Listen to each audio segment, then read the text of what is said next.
3:00 in the morning, someone starts banging and screaming on my front door and my front window. No. And I was like, oh my God, they found me. OneCoiners have found me. Couldn't believe it. Hello and welcome to Blockchain Insider for a very special interview with the one and only Jamie Bartlett. How you doing, Jamie? I'm good, thanks. Yeah, thanks for having me.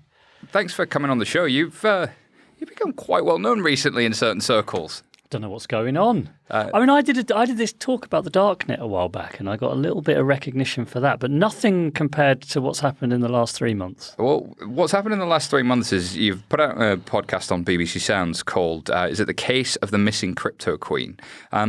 What happened with that podcast? How did that podcast come about? And can you give that some context? Right. Well, the producer of the podcast, Georgia Cat, who appears throughout, she probably just over a year ago, she actually got approached by someone telling her about this incredible new cryptocurrency called OneCoin. You know, you might want to consider investing. You're going to make a fortune. She doesn't know anything about cryptocurrencies, but she started looking into it and thought something's not right about this. And yes, I've heard that the inventor of Bitcoin, Satoshi Nakamoto, has disappeared too. But this woman who's invented OneCoin has also vanished, and something seems very strange about her disappearance. Well, because this was a real person. Satoshi Nakamoto famowas was like, is it a real person? And is it many people? And as many people thought it was.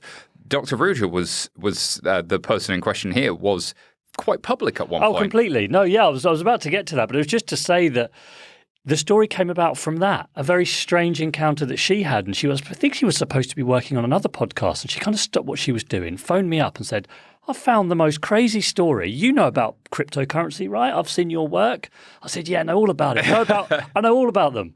She said, you heard about OneCoin then? It's massive. And I said, no. Mm-hmm.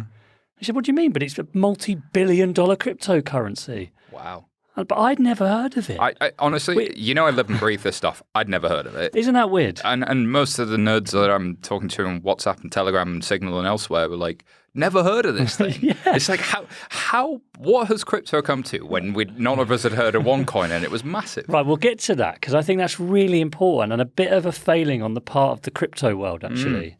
But the thing is, I start looking into it and suddenly I realize this is the craziest story I've ever seen in my life. Woman turns up, Ruja Ignatova, in 2014 and said, I've got the next Bitcoin. Bitcoin's complicated, it's techie, everyone involved, apologies to listeners, is arrogant. Mm-hmm. I'm going to build a Bitcoin that's for the masses. It's going to be simple, it's going to be easy to use, it's going to be about buying and selling. Get in now on the ground floor. Within a couple of years, it'll be worth $100 a coin. And people just started putting a lot of money into this. And by 2017, less than 3 years later, 4 billion euros at least had been invested into OneCoin. That's mad. And then the woman disappears in October 2017, never to be seen again. I mean, already you can tell that has the making of an interesting story. So what we then did with the podcast, we pitched it into the BBC. They said, great, off you go. And I suppose the secret of it, because you're a podcast person, you'll understand, is yes, we're looking for Dr. Ruja Ignatova. Where is she? Well, what are the leads that can help us work out where she might have gotten to? But also through that, how did she pull this off? I mean, how did so many people fall for OneCoin? What's the scam behind OneCoin? How does it work? And so the podcast was to unravel those two stories together. Yeah, and it throws up those questions as you go through the process, and you have to do a lot of interesting things as you're going on that journey.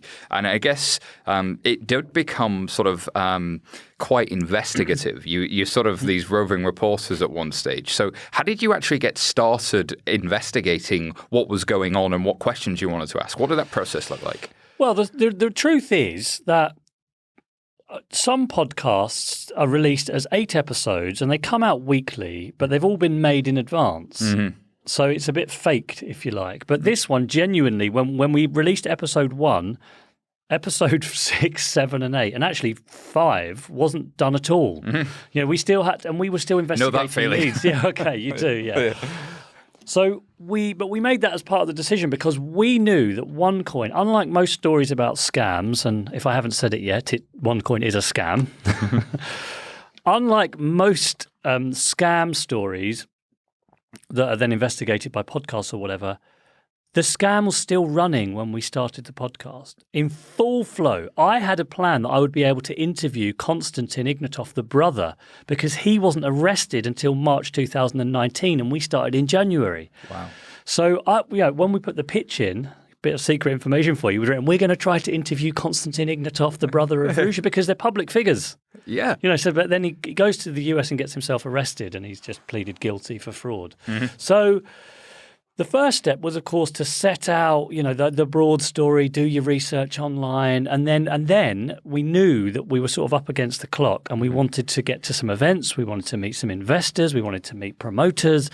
The first thing we actually did was we went to Bulgaria, where she was based, saw her office, saw her boat in Sozopol, interviewed a local investigator, and then we got wind of a OneCoin event taking place in Romania, like a OneCoin cryptocurrency beauty pageant, the world's first ever cryptocurrency beauty pageant. And you actually recorded sound at that event, I recall.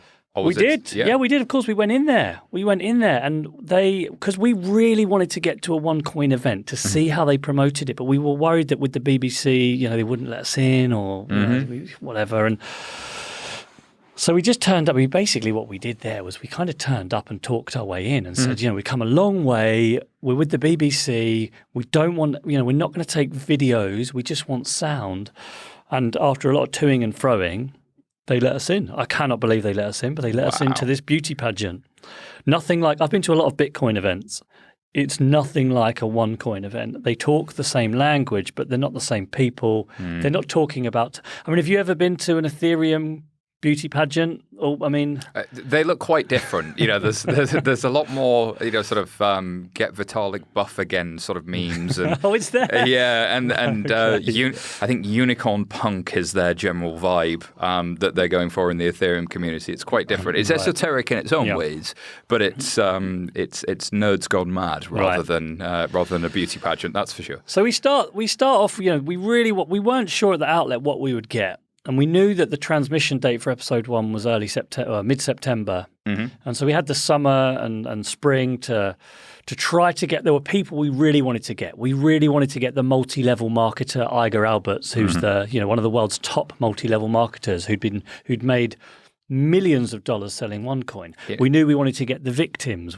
But we didn't know exactly what we'd get when we started, because you never quite know when you start off on these kind of investigative But we knew we wanted to get to Uganda because when we started reading about the fact there were villages in Uganda where people hadn't heard of Bitcoin, but they'd heard of OneCoin.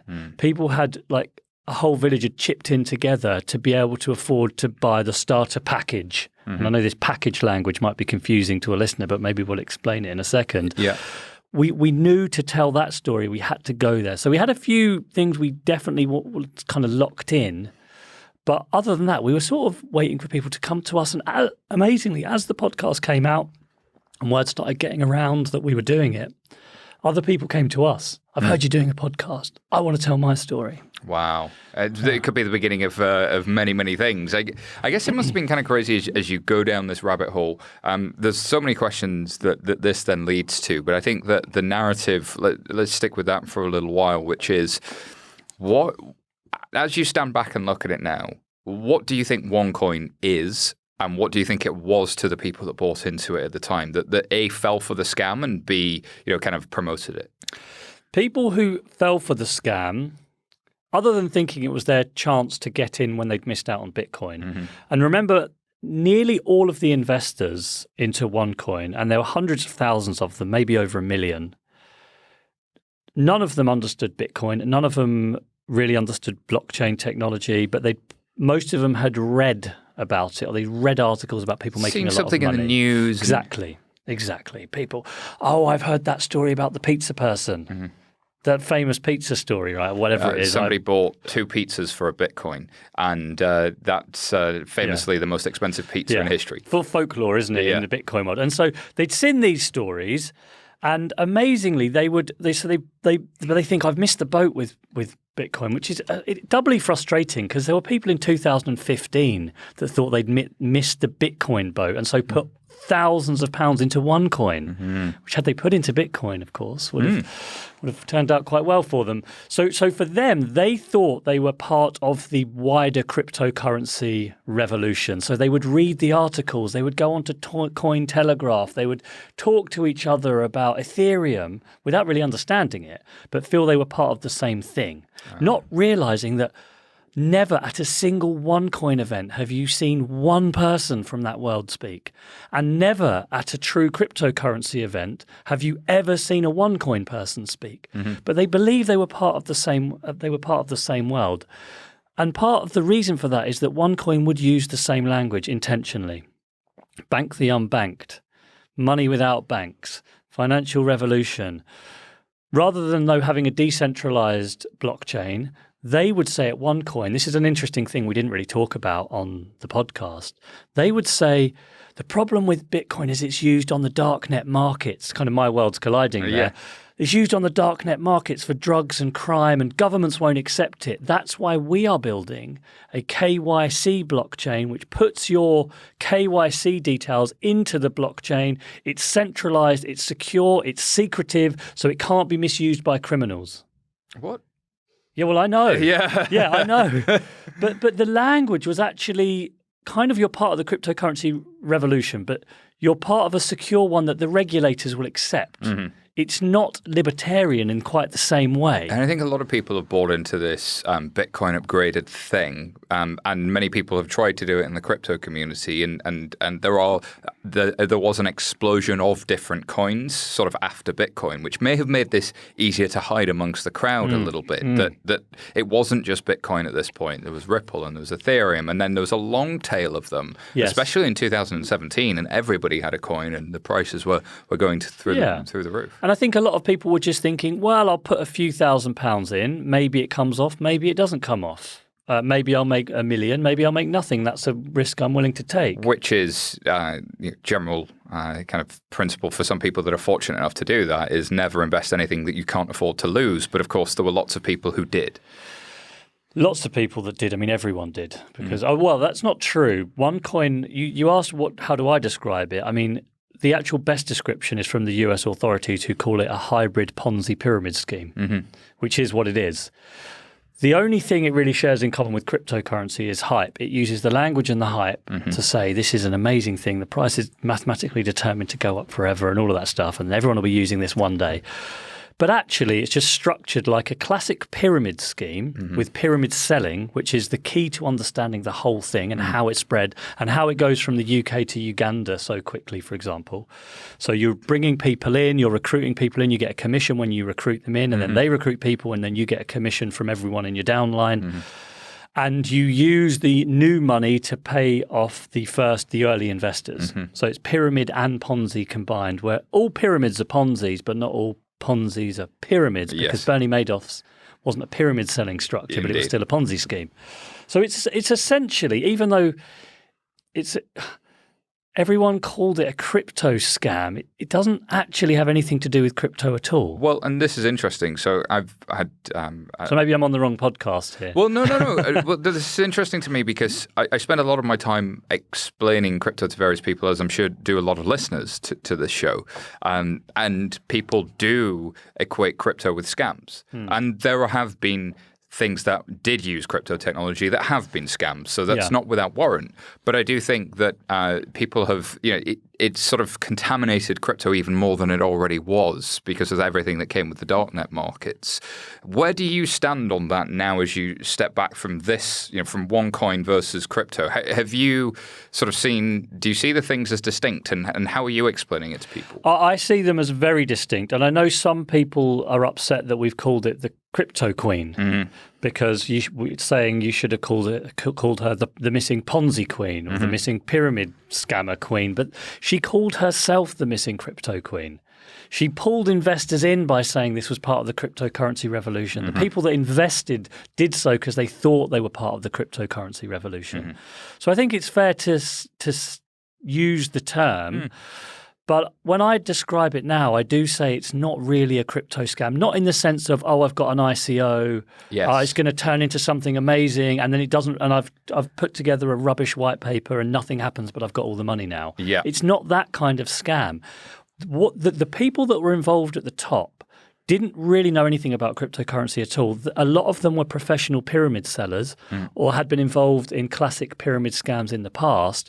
They looked around and saw that a cryptocurrency was a perfect product to run through a pyramid scam because you didn't really need to have any physical product. You could just invent it and put it in. You put a number in someone's web account and say, "There's your product." Isn't that amazing? It's a very low running cost as well. Sorry, and look, the number's gone up. Look how much richer you are. You can't have it back yet, though. Yeah, exactly. So it seemed to. I think they looked at it and thought it has all the ingredients for a perfect pyramid product because low running costs because all you need is a number in your account.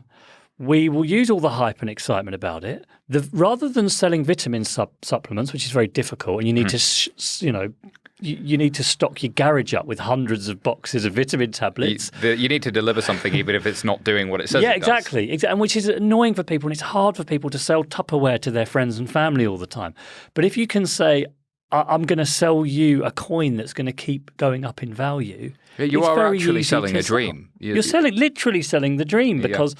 And it's very easy to control the price of that fake coin, so it does always go in the right direction.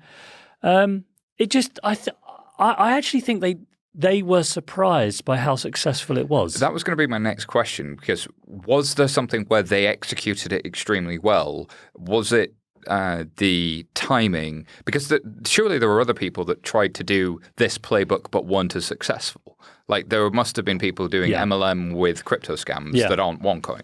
Well, Ruja herself did one called Bigcoin, which she tried 6 months before she launched OneCoin as sort of an experiment. But I think that was one of the first, actually, that was a real hybrid of MLM and fake coin, if you like. MLM, multi-level marketing, and fake coin. I think it was the first proper one, that and Bigcoin. The co-leader, the co-founder of OneCoin, who in some ways is as important as Ruja, is a man called Sebastian Greenwood, who's just got a long history in pyramid systems. I think he came with the idea of creating the pyramid selling, and she came with the kind of these bit of knowledge about crypto because she did work in finance for a while for McKinsey's, and a bit of credibility. She had the degree from Oxford, she had a degree from Constance University in Germany, and the two of them together made a quite amazing team. So I think, yes, they were surprised by the speed with which this grew. I think they may have even thought, can we go legit? I mean, this is so successful. Why didn't we do a proper cryptocurrency this way? But it was too late. At that point, how do you get out of that? And it feels like that some of the people that put their money in and couldn't pull it out, I think you intimated at some point that there may be links to crime or there may be links to other things that aren't so positive. Do you think they may have got themselves in over their head to a certain degree? Yeah, and that's an area that's quite hard to talk about, partly for legal reasons, because there's an awful lot of rumor and speculation, hearsay about her close relationships with pretty notorious people in the Bulgarian crime scene, even within the Bulgarian government. But it's very, very hard to prove any of that stuff. Well, absolutely. The FBI, however, has said that the brother Konstantin has significant links with organized crime in Bulgaria. The way I look at this, and again, without naming particular names, if you're suddenly sitting on hundreds of millions of dollars and you suddenly need to move it around, and you're based in Bulgaria, it's quite difficult not to have other groups getting involved. Just who you are and where you are, and it's quite plausible and logical that could have happened. Yeah.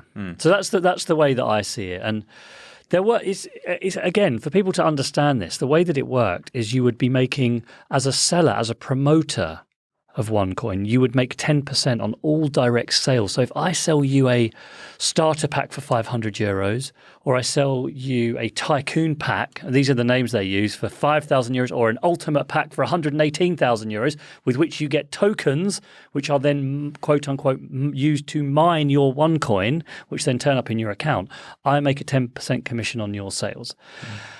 Then I make roughly a 2 to 3% commission on all the sales that you and everyone below you make in my downline. The reason this is a Ponzi scheme is that for a very long time, or for at least the first 18 months, that downline commission was being paid out. People were earning money from their downline in addition to their 10% commission. But then the money started to dry up and people weren't getting paid their downline commission, but they were still getting their direct sales commission. So people were making money by going to friends and family still and selling them and getting 10% from And what that. was in these packs that they were selling? So like I know that people listening to this may have gone to Coinbase or to other websites, Kraken, many others, to go buy cryptocurrency that's available in various marketplaces. But a pack is quite a different thing. What's in a pack? Yeah, it's weird, isn't it? Like, because this is one of the other arguments. What other cryptocurrencies can you only buy through purchasing a pack for a set price? So for a pack, you receive a certain number of tokens, which are then used, I'm using their language here, which are then used to mine the OneCoin on the OneCoin blockchain. And then once your tokens have been used to mine those coins, the coins appear in your account. And the tokens you get for each pack, the more money you spend on each pack, the more tokens you get, of course. And they would always do special offers. And every now and again, there'd be like a special offer, you can double your tokens. Which is weird because there's a market price, they say, for OneCoin. They would say, let's say that it's March 2016 and OneCoin is worth €11. It's clear they're in control of supply. That's the only way you could sell something for half price. Well, yeah, exactly. So suddenly, in I think it was in June 2017, or maybe it's June 2016 actually, there's suddenly a special offer where you can spend €100,000 to buy what turns out to be like millions of OneCoin, which makes the price hardly anything at all. But you will be able to sell these for €10 on the market when it opens. And that's not how markets work. It doesn't make any sense, does it? Why would I wait? Why would I buy them at a market price when I can buy them for a fraction of that? I'll just go buy the packs instead of buying them on the market. Yeah. I'll buy the packs. So, and people would buy multiple versions of the same pack because they'd be on special offer and so on. And it's like one off, you'll be able to double your tokens. Now, technically, what OneCoin said is we're not selling coins. We're not selling tokens. The tokens come free with the packs, and the packs are actually educational materials.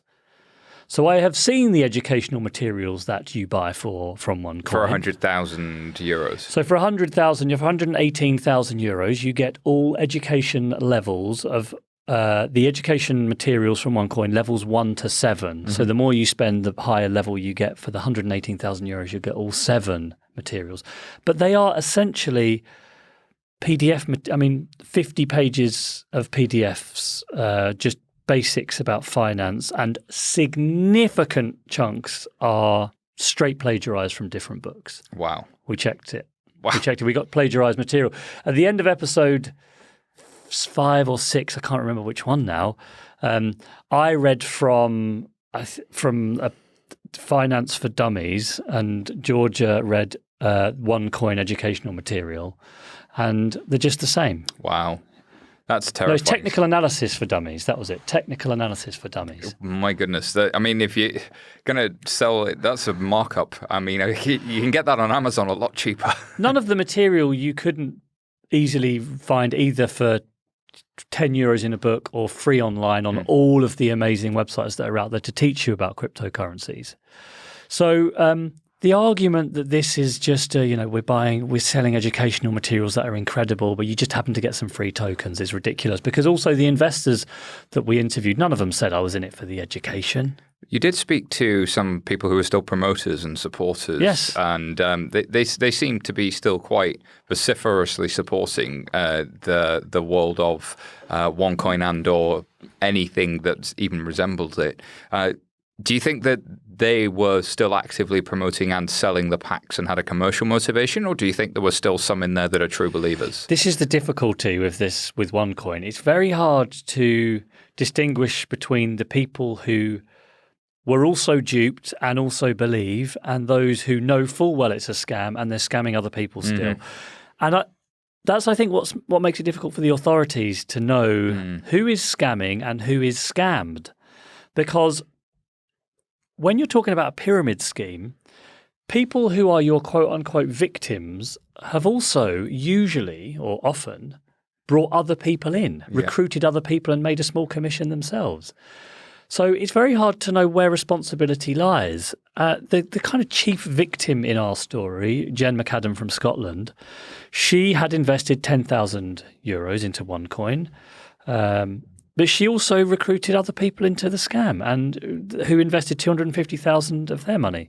So it becomes no, I don't consider her a scammer at all, because I think she was accidentally a scammer because she really believed, and as soon as she learnt the truth, she stopped, she went public, she was threatened, she carried on, and she's done nothing but speak out against OneCoin ever since. But I think there are a lot of people who, there's a term in law which is something like conscious avoidance. They don't want to know the truth. They avoid learning the truth because they suspect it's probably a scam, but they don't actually want to know. And, sunk cost fallacy starts to kick in as well, which is how much time, effort, energy of my own cash, my own profits, my identity is now attached to this thing that may in fact be incorrect. And can I psychologically deal with that? Which, to me, makes what Jen did so powerful and brave, really. I mean, it's very early on in the podcast. You hear her kind of listening to herself previously when she was really trying to support OneCoin and reflecting back on that. And that's a brave thing to do, and to put herself out there like that. Yeah, definitely. And like I say, she got a lot of criticism for that. I mean, she even got letters from Carter Ruck, who were representing OneCoin and Ruja. A law firm, I assume. The law firm Carter Ruck, who are sort of quite a well-known law firm in London that Private Eye seems to get tangled up with every other week. Yeah. Saying you cease and desist. I mean, remove this criticism of OneCoin, all these allegations you've made against it. And that's terrifying when you're an ordinary person and you get a law firm, a famous law firm, writing you letters. But she wouldn't. She carried on. And so, I mean, incredibly brave thing to do. But it's a bit like the Marxists who it takes them decades to renounce Marxism because they've put so much of their own reputation into it. And I like that metaphor. Yeah, well, because you've met that hard. person, right? You know that person. It's hard, and she says that it took her months to accept it because there's the bit you're referring to is this Bitcoiner. I mean, a hardcore Bitcoiner called Timothy Curry. Yes, who he's very quickly spotted something was wrong with OneCoin and basically spent his months going. Well, he's still doing it now, going around to OneCoin promoters and saying this is a scam. Stop it. Well, really on his own. No one else was helping him out. I mean, it's really it's quite amazing what he did as well. And him and Jen have this conversation where he is telling her it's a scam and she will not listen to him. Yeah. She says, no, you're lying. You're a Bitcoiner. You're a paid hater. You don't want OneCoin to succeed. You're making money from Bitcoin and you're scared we'll overtake Bitcoin. That's why. Yeah. And Jen had been told to say all this. That she'd been told by the leaders that Bitcoiners were jealous of OneCoin, so don't listen to them. Wow. And don't listen to Google because it's fake news. And don't listen to the authorities because they're scared.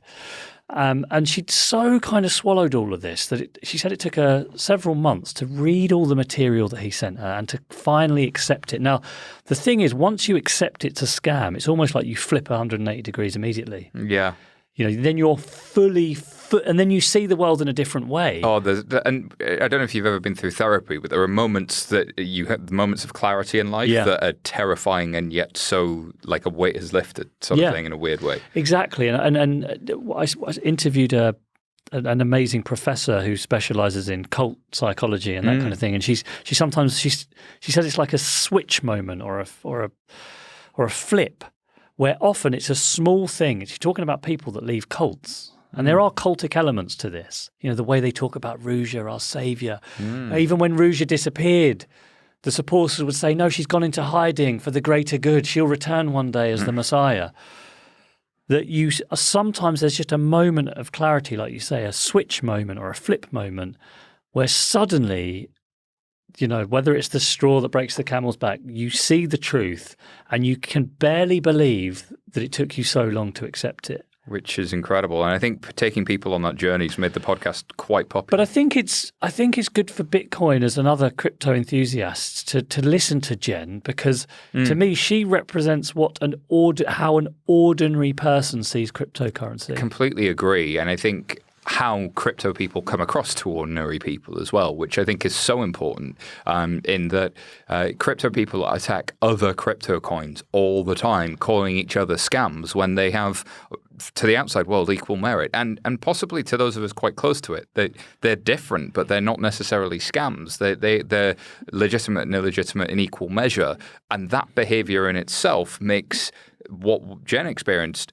quite plausibly true. 100%. I think there has been there's a danger that the crypto world starts to devalue the word scam, and every what do they call them, shit coins? And this is the language, isn't it? And so everything's a scam. Ethereum's a scam, and Ripple's a scam, and this is a scam, and that's a scam.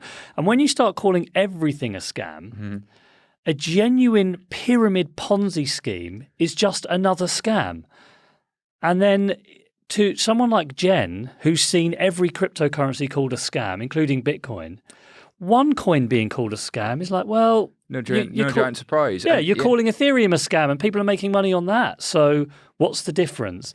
So if everything's a scam, nothing's a scam. And I think OneCoin was able to hide in that language. And maybe you'll ask about the authorities, but just the authorities made some big mistakes on this in the same way. And before we get to that, I suppose the thing about the Bitcoin or the crypto community, the reason you haven't heard of it, I haven't heard of it, I think is because most of the crypto people that looked at it immediately thought it was a Ponzi scheme and just thought, no one's going to fall for this. Yeah. This is so obviously stupid. Let's just ignore it. But the mainstream press looked at it and thought, oh, it's a crypto story. It's another crypto thing. Like they're all the same. They're all the same. Like I read about Tether, and I read about something else, and I read about Ripple, and it's one of those. Okay, that's probably for the crypto press to deal with.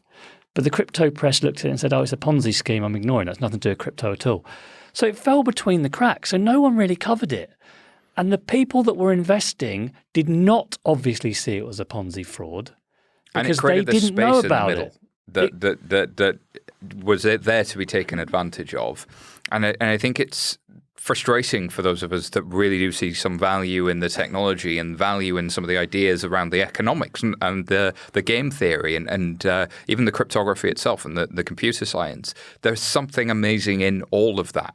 And that's getting tarred with this horrible brush, and it all looks the same to the outside, to both the journalism community, the mainstream press, to the regulatory community in many ways, and to the mainstream population more broadly.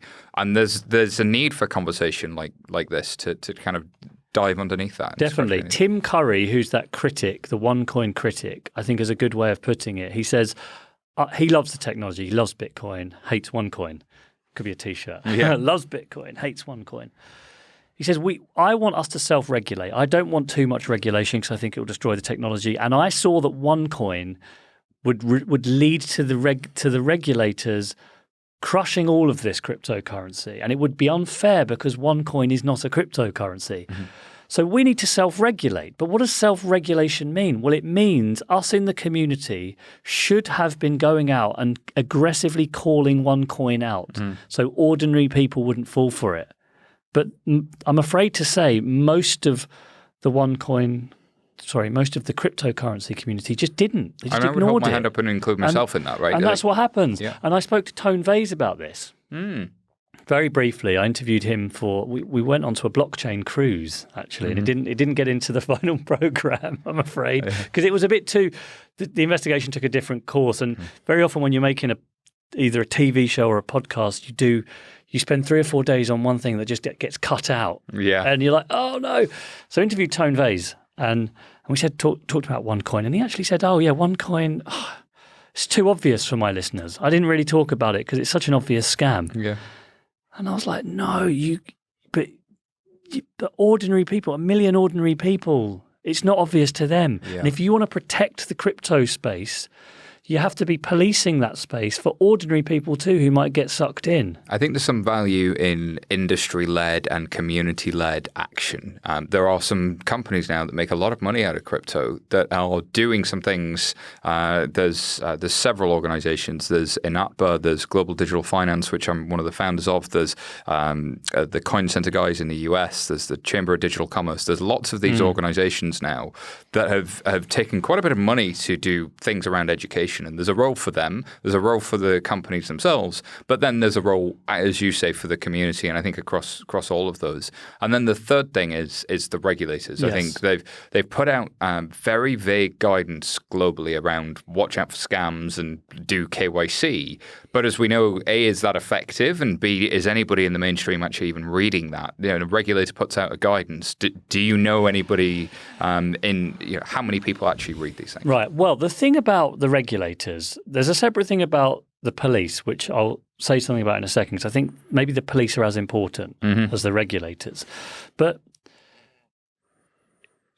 in 2016, the Financial Conduct Authority issued a warning to possible investors about OneCoin, saying they're not regulated by us.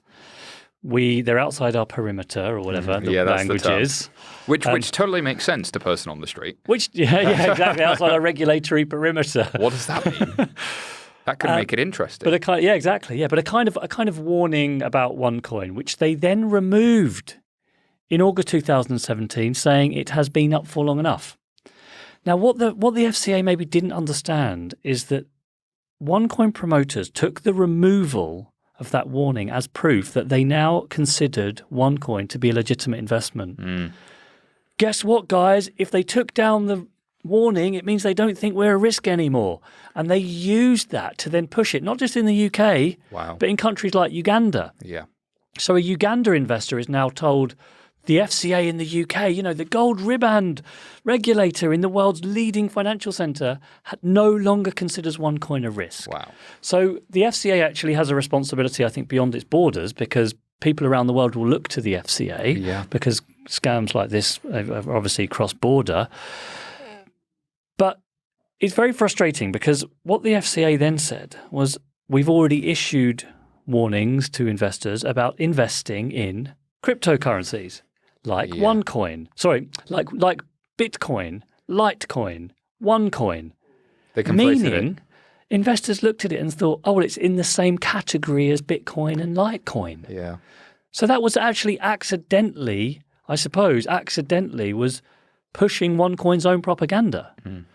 Now, the reason that FCA warning was useful, because it meant people like Tim Curry and by this point Jen McAdam, who is now calling out OneCoin, had an official website to point to say, look, do not buy OneCoin. The FCA's issued a warning about it. The minute that's gone, they don't have anything to point other possible investors to. Which is interesting because Bitcoin's been out for so long and people have thrown lots of things at different parts of the industry about Bitcoin, about, that exchange, Mt. Gox, was a scam, there was lots of fraud. But Bitcoin itself has never been called out as a scam and is, what's happened is regulators have found ways to bring it inside the perimeter and to regulate various actors in the market and in the ecosystem, which is a difference that they can be pointing out. But there's a lack of desire to point that out, that there are bits of the cryptocurrency community and the world of crypto assets like Bitcoin, like Ethereum,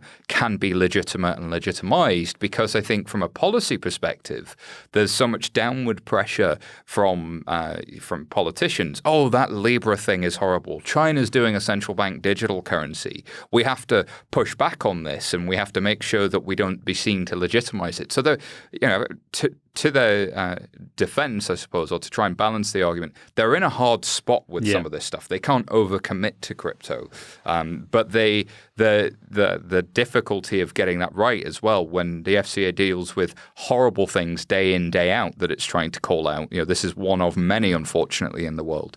That said, there are lessons that can be learned here without question. Yeah, I think so.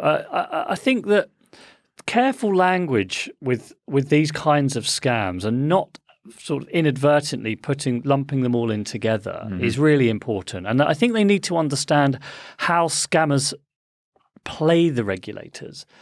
If you don't say anything, or if you say something and then remove it, that is aggressively used by scammers. It's not just another we'll remove it from the internet, because we've warned people about it now. Yeah. And, everyone will know that we did warn about it before. No, that's not how the scammers see it. They spot an opportunity. You can see how innocuous that looked from the inside of the FCA. Of course, but that is a lesson. And I think speed is very important when you spot a scam, because pyramid scams or Ponzi scams, they spread so quickly.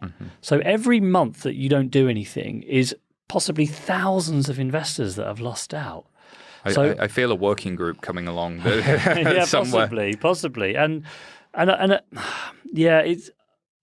I think they need to understand there's a useful role that they can play in thinking about how the self-regulating anti-scammer community will work with them.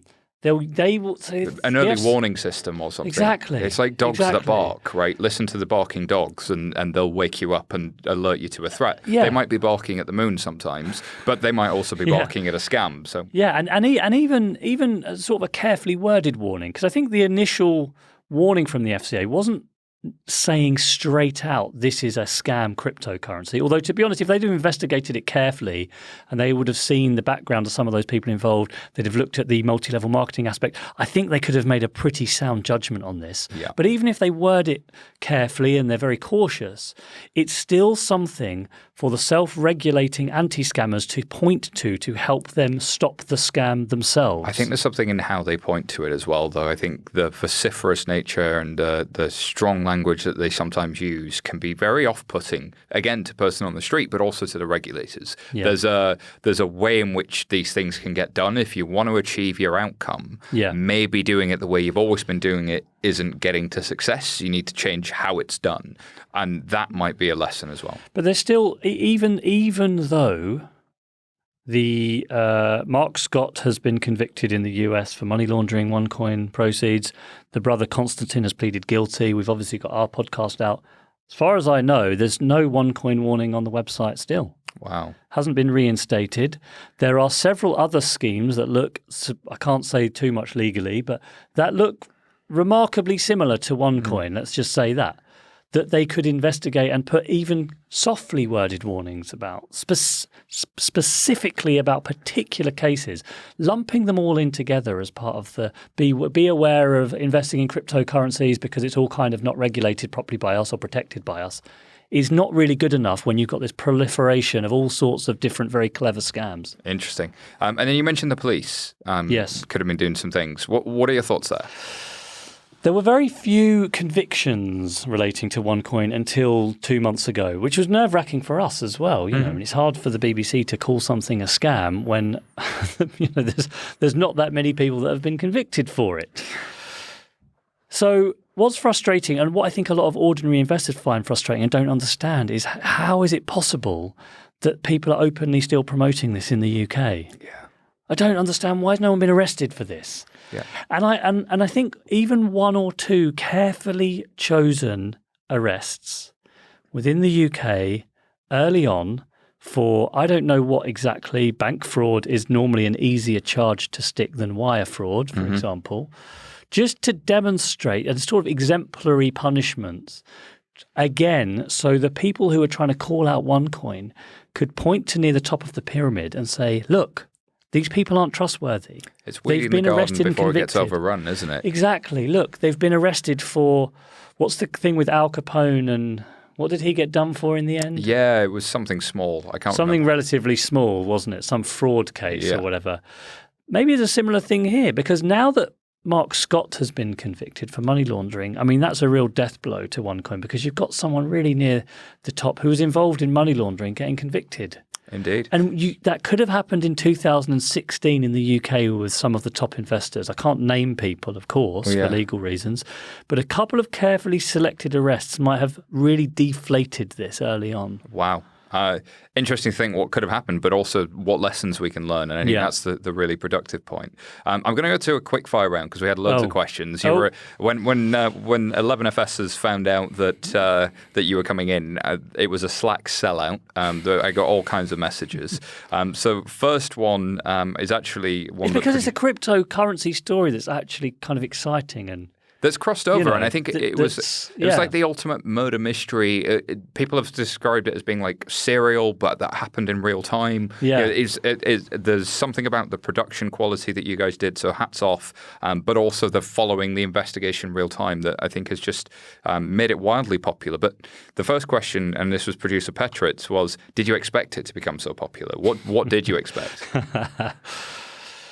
We knew immediately this was an unbelievable story, and we were mostly worried, me and Georgia were mostly worried that we wouldn't do it justice. Oh. Because we could see this, you've got all these different elements of it. You've got the fake news side, the fake Forbes front cover, a glamorous, mysterious woman that's disappeared, multi-billion-dollar scam. I mean, it had all the ingredients to be something incredible. Yeah. And there was just us two. Yeah. I've been emailed and people said, "Oh, congratulations to you and your team." It's like, there's no team. There's me and Georgia. That's incredible. Working flat out on this. So our worry was that if we did it really well, it would have. We knew it could be really popular, but we were nervous we wouldn't do it justice because we were so small. But I suppose the other thing we were nervous about was by calling it the Missing Cryptoqueen, people would look at it and think, "Oh God, just a crypto! It's not my thing at all." And we didn't want it to be for the crypto listeners. We wanted it to be. Well, we wanted it to be them too. Yeah. But we wanted this to be for normal people. Crypto people are normal people as well. Crypto people are people too. But yeah, for a mainstream audience, let's say that. And I think it has absolutely achieved that. So Gary Thornton, G Thornton 101 on Twitter asks, does Jamie's mum understand blockchain yet? No. Oh, God, I meant to ask my mum that because I saw that on Twitter. I was going to phone her and ask her if she understood it yet. I can phone her now if you want and I'll check. Would you like me to do that? Real time. Can we do that, Alex? Yeah, let's give it a go. Where's my phone? My phone's over there. I'll give her a quick call because she has listened to it. Yeah, my mum became like a mini celebrity for some of the listeners because they were like, I love the fact you explained blockchain to your... What did you think that was a good description? I thought, yeah. For really one guy's opinion, I thought you did a pretty decent job. It's hard to do, and I've had to do it a lot, so... I worked really hard on trying to make that description understandable. And I think you have a cadence that makes it digestible as well. I think it's not just understandable, it's digestible. See if I can call her, see if it works. She probably won't answer. Here we go. Welcome. Let's save that one and come back to it. Yep, we'll save that one and come back to it. Alrighty, next question was from Ollie Betts, or Betts Ollie on Twitter. Has Jamie stayed in contact with the person in Frankfurt? I feel like that remains the best lead on the whereabouts of the doctor. Yes. Good. We'll go with that.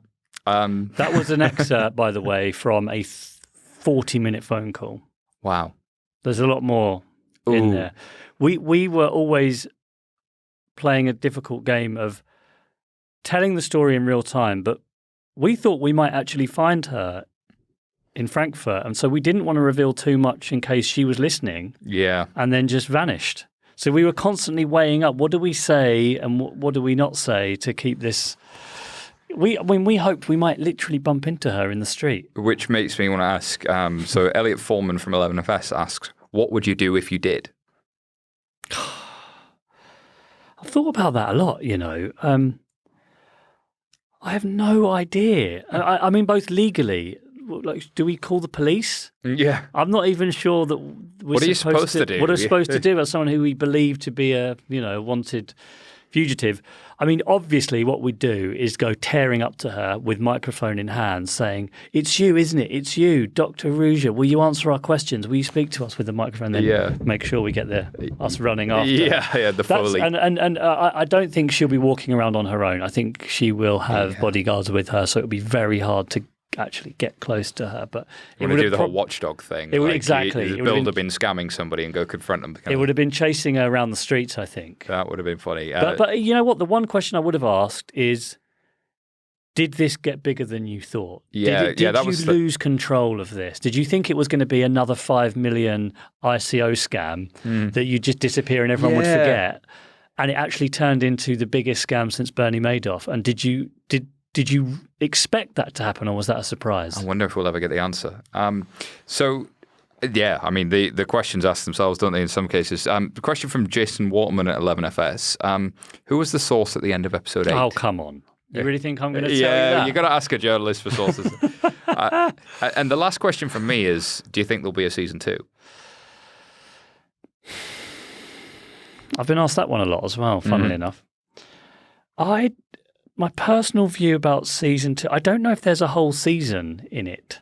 Maybe a one-off special or something. I can't say too much about that right now.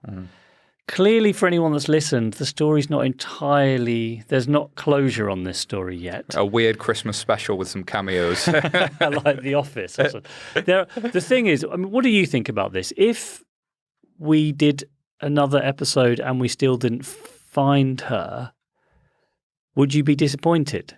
It depends what it was. Yeah. And I'd go with your gut.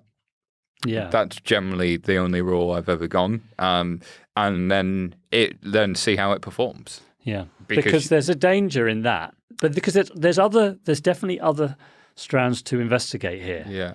There are other bits of the story. As you know, when you're making something this big, there's loads and loads of things that don't make the final cut. Loads of things to do with government involvement, to do with organised crime, things that there's a lot more in this story that we haven't come up with. I mean, in the case in the US courtroom with Mark Scott, I don't know if you've read what's coming out of the court reporting, but for example, to make it even weirder, Konstantin Ignatov was basically kidnapped by Hell's Angels. Yeah, what? I mean, the thing's ridiculous. There's so many weird bits to this story that you could investigate further, but without actually getting her, will they all feel a bit empty? Well, I wonder, does it go a bit too J.J. Abrams and the mystery box sort of loses its appeal after a while and it was perfect the way it was? That's always exactly. So I can't say at this point, I can't say yes or no definitively about another season or another episode. Well, there is one last question that my producer Petra has highlighted, which she clearly wants to ask, which is, have you felt threatened at any point during the podcast? I feel more sorry for the people who were calling out OneCoin in 2016, 2015, Bjorn Bjerke, Tim Curry, Jen McAdam, because they were doing it when the scam was at its peak. They were both getting threats online from promoters and legal threats from top law firms. That's terrifying. I knew I'd have the BBC's backing. So serious criminals don't usually try and threaten journalists from big organizations. I felt a certain degree of protection from that. We did have the security people at the BBC saying, "Oh, do this, be careful about this and that." Yeah. But I never really felt too threatened. No, because it would be very stupid of a thing to do as well. Especially when you're in an organisation that has journalists behind enemy lines in war zones. Exactly. Yeah. By contrast, Exactly. I mean, I was worried about the amount of time that was going into editorial policy, legal policy, the legaling of the text and stuff. That, in a way, I was more nervous about that. Like, what if I say something that's wrong, or what if I've got my facts slightly wrong? And anytime you do something that gets a big audience, you actually become far more nervous about having made a little mistake. So they were the things that were worrying me more than someone turning up. But a really weird story. Go on. The day that the first episode came out, 3:00 in the morning, someone starts banging and screaming on my front door and my front window. No. And I was like, oh my God, they found me. OneCoiners have found me. Couldn't believe it. And it turns out to be wrong address. Someone's turned, and I look out the window and it's a guy and he's like, Jacob, let me in. And he's got all these bags with him. And after about an hour of talking to him and making phone calls for him, I realised he's just got the wrong house. Oh, wow. I was How unlucky is that? That was literally, I'm not exaggerating, the night episode 1 came out. Wow. So that was the moment I was most scared, actually. Wow. And my partner came running out being like, they found you. Which probably didn't help. No, but it didn't. It was, in the end, no. So, no. And I think now the whole thing's got to such a big like so much interest that also gives you a certain degree of comfort and protection. Yeah, it's now got so big that you're known to it. So if anything happened, it'd be kind of like, it'd be weird. Well, I'm sorry, Jamie, my mum hasn't phoned back, so I can't tell you if she does understand it. But if you want my opinion, no, she won't understand it at all still. Bless. Well, but can I just say this one thing about that? Because my thinking about the BBC editors, the people that commission this, part of their thinking here was, we hope that people will understand more about cryptocurrencies and about blockchains through doing this podcast. That was one of the aims that we had. Mm-hmm. And we kind of realized that by showing you what a blockchain wasn't, you might understand more what a blockchain is. Yeah, that's an interesting way of thinking about it, because do you care how Netflix works, or do you care that it works? And sometimes it's showing you how it would work and what it would give you, but also understanding there are multiple ways to get to that. There are many ways to drive a boat. There are many types of vehicles. There are many ways to achieve an objective. What you really care about is getting to the end result. And so sometimes explaining the thing underneath the surface, there's times when it's important, and when it's really important, you have to be able to spot the bad things more than the good things. Yeah, and I think some people who've listened have said, well, now I've seen how they manipulated the price, how they controlled the supply, how they used that to scam people. I think I understand a bit better how this blockchain technology that I vaguely understand might have prevented them from doing that. Limited supplies, exactly. etc. Interesting. Well, Jamie, we could go on forever. It feels like there's a pint in our future and a lot more detail that can't make the audio. So thank you so much for coming on Blockchain Insider. Where can people find out more, and importantly, where can people get a hold of the podcast? Well, the podcast is on BBC Sounds and wherever you get your podcasts. Mm-hmm. But I always have to mention BBC Sounds, of course, and which is a fantastic app, by the way. I really like it. People sometimes complain about that, but I think it's really good. I think it's got a lot better as well. So it's on BBC Sounds, and on my Twitter feed, I'm still posting updates from various things that are coming in. And what's the Twitter feed? At Jamie J. Bartlett. There we go. All right. Thank you very much for listening. Of course, if you want to know more about the blockchain and crypto world and how it's impacting financial services or the rest of the world, please do subscribe to Blockchain Insider, and we'll have more for you soon.